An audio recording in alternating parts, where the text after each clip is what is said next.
that is going to have a custom, tailor-made approach to each and every country. And if that means discussions of foreign aid, of our military presence in these countries, how those troops are paid for, come to the table, that could be part of the negotiation in these economic negotiations. But it's the president's economic team who will be leading these. These are tariff and trade negotiations. And yes, they will be one-stop shopping for each and every country. They will be, as the president said again, tailor-made, not off the rack, to each and every country based on America's needs. And can you confirm? How are you? Good. Tariff from Lynn's LTV. So President Trump has designated Tren de Aragua as a foreign terrorist organization and deported its members while also moving to restrict Venezuela's oil exports.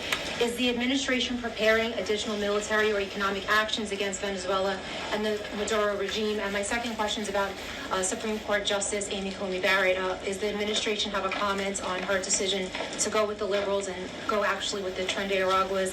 This is the same justice that actually sided against January 6th hostages last year. So is the administration have a comment? Are they disappointed in Supreme Court Justice Amy Coney Barrett? To your first question, I don't have any actions to read out in terms of Venezuela. The president has imposed secondary tariffs on the Maduro regime and on Venezuela in the form of oil, which is obviously going to have a crippling effect on the Maduro regime, and that's the intended effect of this administration. As for the justice you mentioned, as for the Supreme Court, we've made our feelings very clear. We believe this was a massive victory.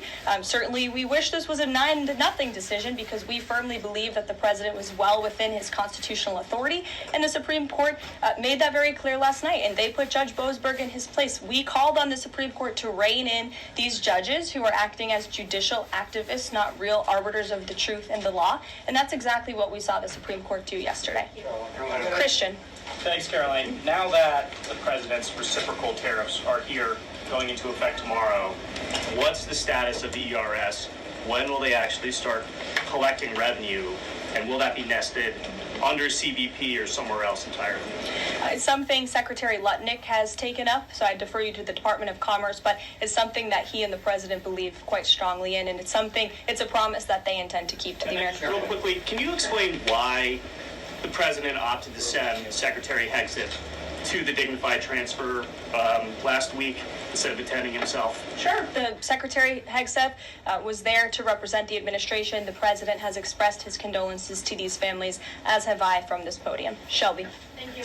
The president's trade representative this morning told senators that the president does not intend on carving out exemptions for products and companies when it comes to tariffs. But would the administration consider changing that stance should bankruptcies begin among U.S. companies who are dependent on China trade? I won't get ahead of the president on any exemptions or his decision on that. I will